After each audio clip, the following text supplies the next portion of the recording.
Hi boys and girls, it's time for our daily story. Today's book is called Just Like Josh Gibson. This is a fictional story. That means that it's not true, it's made up. But Josh Gibson, the character mentioned in the title of the book, is a real person. He was a baseball player about 70 years ago.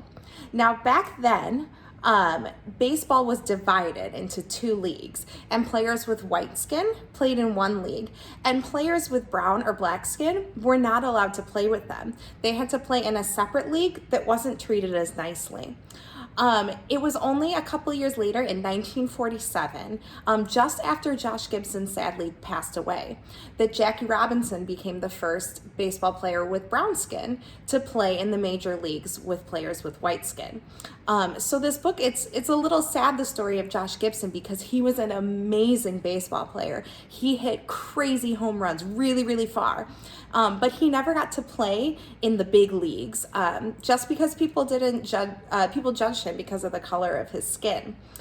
So this story is actually about a little girl. It's a little girl who's hearing the story from her grandma. So even though baseball today, people with all different skin colors can play together, baseball still is only allowed for boys in the major leagues. There aren't any girls that play baseball in the major leagues. So while we're listening to this story, we can think a little bit about how Grandma might have felt being left out, and how there are still some times in our life when we get left out of things because of maybe we're a boy or a girl or our skin color, and it doesn't make us feel good. But I really love this story about Grandma and how she kind of took everyone's expectations for her and she proved them all wrong. So if you want to hear a story, say I do. If you want to hear a story, say I do. If you want to hear a story, then you're sitting nice and quiet. If you want to hear a story, say I do. Just Like Josh Gibson. Our author is Angela Johnson, and our illustrator is Beth Peck.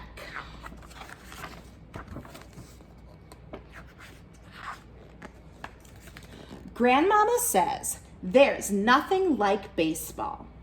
The story goes, Josh Gibson once hit a baseball in Pittsburgh so hard that it didn't come down.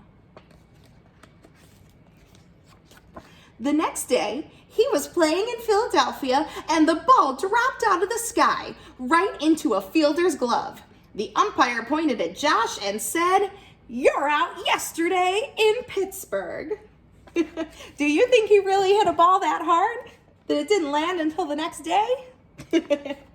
He did hit really, really hard baseballs. Grandmama says her papa showed up on that same day, the day she was born, with a Louisville Slugger, that's a baseball bat, and a smile.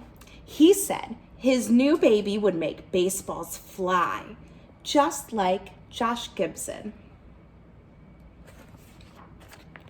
So Grandmama's papa threw balls to his baby girl in the early morning dew. Those summer days were like magic as the balls sailed away, gone. But girls in the 40s, that's about 70 years ago, didn't play baseball. They weren't supposed to take the field with the boys or have batting dreams. So even when Grandmama got bigger, she still had to stand outside the fence and watch her cousin Danny and the Maple Grove All-Stars batting away. I wonder how she's feeling right here, not being able to play with the boys. I know I get really mad if someone tells me I can't do something that I want to do. But every now and again, when the team was just practicing, they'd let Grandmama play too. Then Grandmama would step up to the plate, hit the ball, and watch it soar. Grandmama says Danny would imagine he was playing with the Dodgers, but she was always Josh Gibson, playing for the Grays, wearing the team colors and hitting away.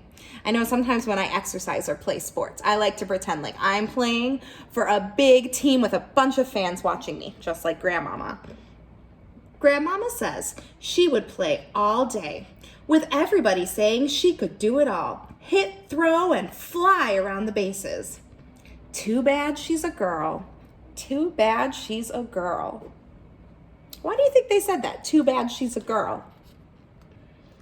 That means that she wasn't allowed to play with the boys. And so she had all of that talent. She was really, really good at it.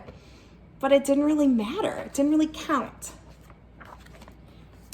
Until 2 days, hot days after the 4th of July, Danny hurt his arm sliding into second.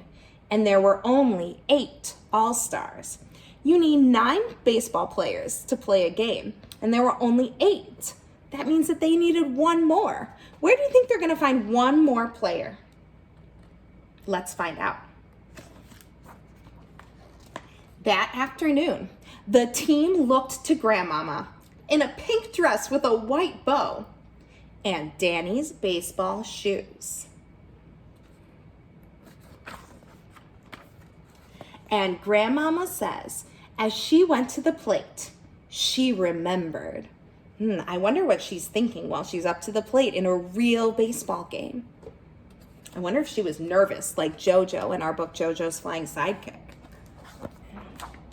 She remembered hitting balls with her papa and standing behind the fence, watching the boys play. What does it look like she did here?